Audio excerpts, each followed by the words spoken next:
One of the first times I became really interested in the concept of philanthropy was after I traveled to Nigeria. I didn't know much about the country, but Heineken was paying me $4 million to do 4 shows, so of course I packed my bags and got on a plane.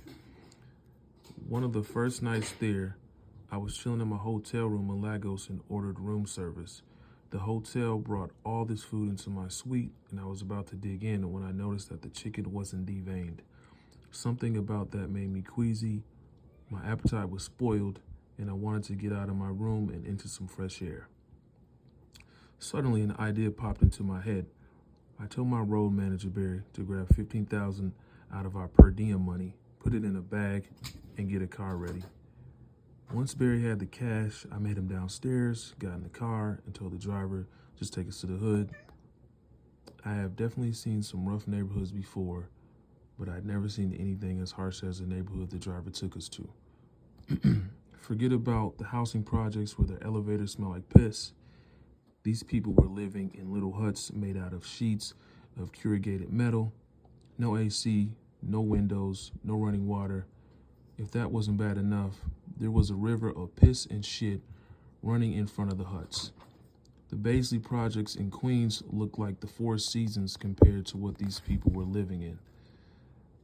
As we were driving, I also noticed that the people were carrying on their heads anything heavy they needed to transport.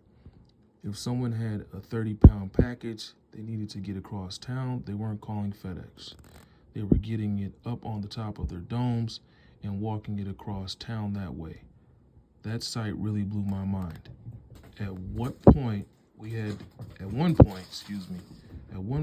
to slow down because the street wasn't anything more than muddy alleys.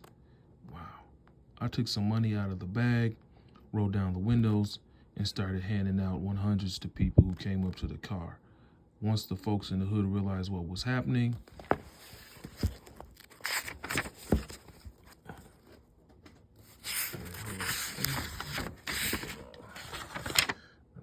energy was ridiculous, more kinetic than at any concert I've ever performed at.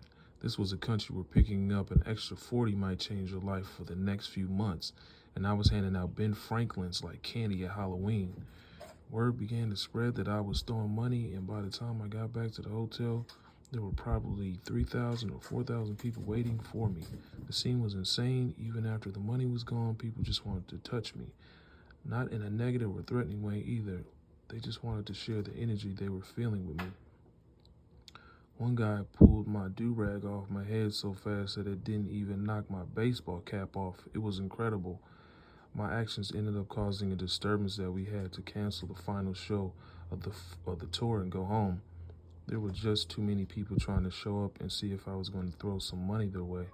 It felt great to know that I had helped so many people in a short amount of time, but I also realized that driving around the slums throwing bills wasn't the smartest or most effective way to use my money to help people. I needed a better plan. I used to think I was from the bottom, but my trip to Africa was a wake-up call. It turns out that I didn't have any idea what the bottom actually looked like. My African brothers and sisters were struggling in a way I wasn't even remotely familiar with.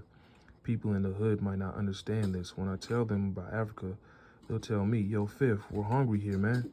No, you think you're hungry, but across Africa, hundreds of thousands of people are dying every year due to starvation. That's true hunger. My understanding of how bad the situation is got even deeper in 2012 when I teamed up with the World Food Program and traveled. This is a good book. I'll stop right there.